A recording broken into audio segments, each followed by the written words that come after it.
খেলাধুলা ও যাত্রা নাটক ছেড়ে আজকের যুব সমাজ মজে আছে মোবাইলে।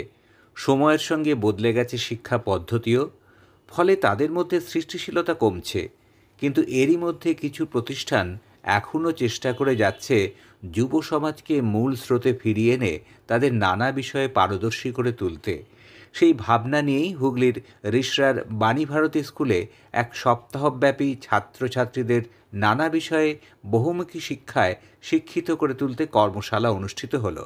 নৃত্য, নাটক, থিয়েটার, আবৃত্তি, অভিনয় সহ বিভিন্ন বিষয়ে বিভিন্ন দিন হাতে কলমে ক্লাস নেন বিশিষ্ট শিল্পীরা। কর্মশালার মাধ্যমে নাট্যকার দেবশঙ্কর হালদার ছোটবেলা থেকে অভিনয়ে পারদর্শী করে তুলতে প্রশিক্ষণ দেন। স্কুলের অধ্যক্ষ গৌতম সরকার বলেন, শুধুমাত্র পড়াশুনোর মাধ্যমে একজন শিশুর পূর্ণাঙ্গ বিকাশ হতে পারে না। বিভিন্ন কালচারাল দিকেও তার সমানভাবে নজর দেওয়া দরকার, যাতে তাদের পড়াশোনা ও অন্যান্য সৃষ্টিধর্মী কাজের প্রতি আরও আকর্ষণ বাড়ে। তার জন্যই এই কর্মশালার আয়োজন করা হয়েছে। মার্চ মাসে যখন ফাইনাল পরীক্ষা হয়ে যায়, রেজাল্ট বেরিয়ে যায়, আমরা এই সময়টা সদুপয়োগ করি।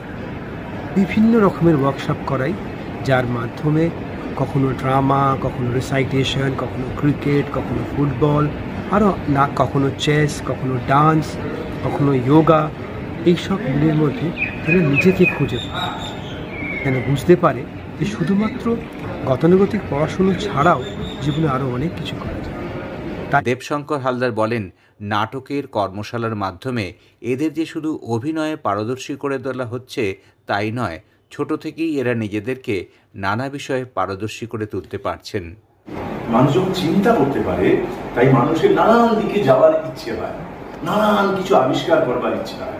আর সবচেয়ে বড় কথা, মানুষ বিশ্বাস করে এই মুহূর্তে যেখানে দাঁড়িয়ে আছি আমি, এই অবস্থানটা থাকবে না, এই সিচুয়েশনটা থাকবে না।